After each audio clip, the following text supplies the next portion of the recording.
Bonjour à tous, bienvenue dans la caverne de Radrogor. Aujourd'hui nous allons parler des cartes de Bo-Katan Kryze et des Mandaloriens du clan Kryze, unité que vous trouverez dans la boîte de base de Shatterpoint, qui sortira le 2 juin prochain. Ça se rapproche enfin. Autrefois dans la Death Watch, Bo-Katan Kryze veut maintenant libérer Mandalore du Seigneur Maul et est aidé pour cela des Mandaloriens du clan Kryze et d'Ahsoka Tano qu'elle appelle à l'aide.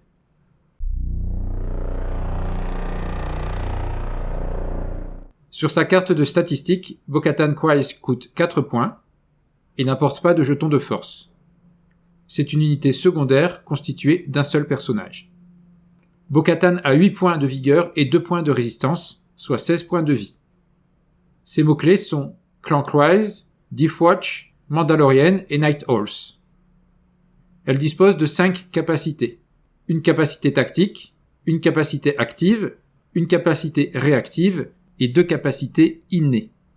Fierté de Mandalore, au début de l'activation de cette unité, choisissez un autre personnage mandalorien allié, celui-ci peut sauter. Donc elle permet, moyennant le coup de 0 force et ensuite une force si elle est blessée, elle permet à un autre mandalorien allié de sauter. Réacteur dorsal qui coûte une force de base, chaque personnage de cette unité, donc Bo-Katan, peut sauter. Les Mandaloriens sont plus forts tous ensemble. Après que cette unité a effectué une action de déplacement, elle peut utiliser cette capacité. Si un personnage de cette unité a été à portée 2 d'un autre personnage mandalorien allié, cette unité effectue immédiatement une action de concentration.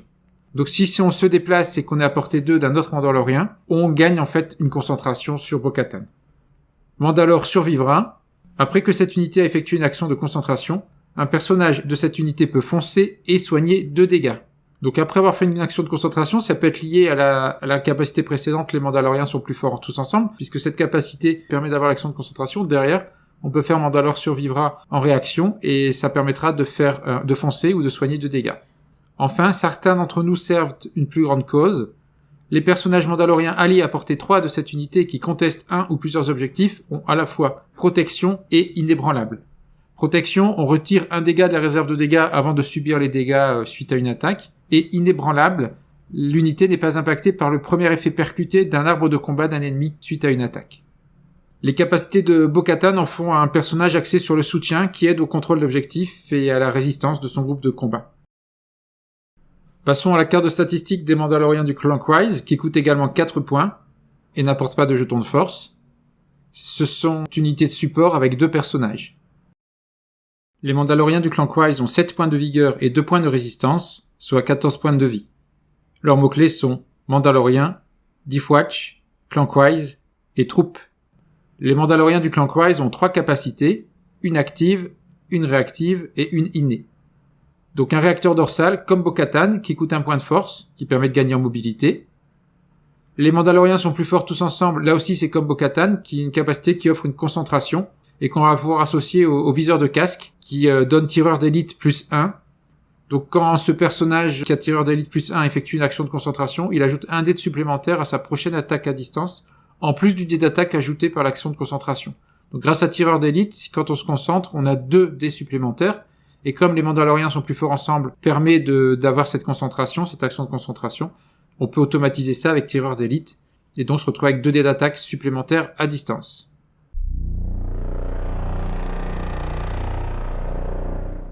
Parlons maintenant des cartes de posture. Bo-Katan attaque à 7 en mêlée et défend à 4, et attaque à 6 à distance à portée 4 et défend également à 4. En termes d'expertise et de défense, Bo-Katan a une très bonne armure en Beskar qui lui donne 2 blocages avec 1 à 3 dés d'expertise et 3 blocages avec plus de 4 ou plus de dés d'expertise. En termes d'attaque, les expertises sont les mêmes que ce soit à distance ou à mêlée, avec une touche supplémentaire pour un dé, ou une touche critique et une touche supplémentaire pour 2 à 3 dés, ou 2 touches critiques plus un dégât à partir de 4 dés. Au niveau de l'arbre de combat, Bo-Katan peut faire jusqu'à 8 dégâts. Elle a également la possibilité de faire 3 percussions successives possibles, et elle peut choisir entre entraver l'ennemi ou sauter. Donc les percussions successives vont permettre de sortir un ennemi d'un objectif et prendre l'objectif à sa place par exemple. Passons à la posture de combat des Mandaloriens du clan Kryze. En mêlée, ils n'attaquent qu'à 5 et défendent à 4. Et à distance, s'ils attaquent à 6 et défendent à 5, c'est mieux que Bo-Katan, mais ils attaquent à portée 4 seulement. En termes d'expertise, leur armure en Beskar est plus classique et donc leur donne une esquive, un blocage avec un dé et 2 blocages avec plus de 2 dés, 2 ou plus. Les attaques sont également différentes, contrairement à Bo-Katan. En mêlée, il rajoute une touche avec 1 ou 2 dés d'expertise. Avec plus de 3 dés d'expertise, il rajoute 2 critiques. À distance, c'est une touche avec 1 à 2 dés d'expertise, un critique et une touche avec 3 à 4 dés, 2 critiques et une touche avec plus de 5 dés, 5 ou plus dés d'expertise. Au niveau de l'arbre de combat, ils peuvent faire jusqu'à 3 percussions, comme Bo-Katan, ce qui permet de repousser un ennemi. Ils peuvent également entraver, exposer ou désarmer l'ennemi. Ils font subir un maximum de 6 dégâts à l'ennemi.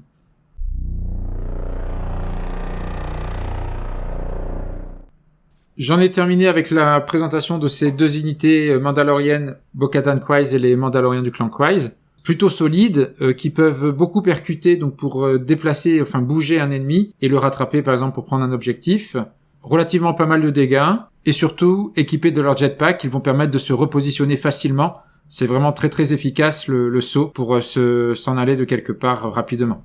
On voit également la grosse synergie entre Bo-Katan et les Mandaloriens, avec la possibilité d'avoir des concentrations quand on reste proche de ses copains, et on voit que la concentration est très utile, soit pour Bo-Katan avec Mandalore survivra, qui va alors pouvoir faire foncer ou se soigner, ou pour les Mandaloriens du clan Kryze grâce à leur viseur de casque. Merci d'avoir regardé cette petite vidéo, pensez à vous abonner comme d'habitude à la chaîne si ce n'est pas déjà fait, à liker la vidéo, à la commenter, à la partager, et puis rejoignez-nous comme d'habitude sur le Discord X-Wing et Shatterpoint là aussi si ce n'est pas déjà fait.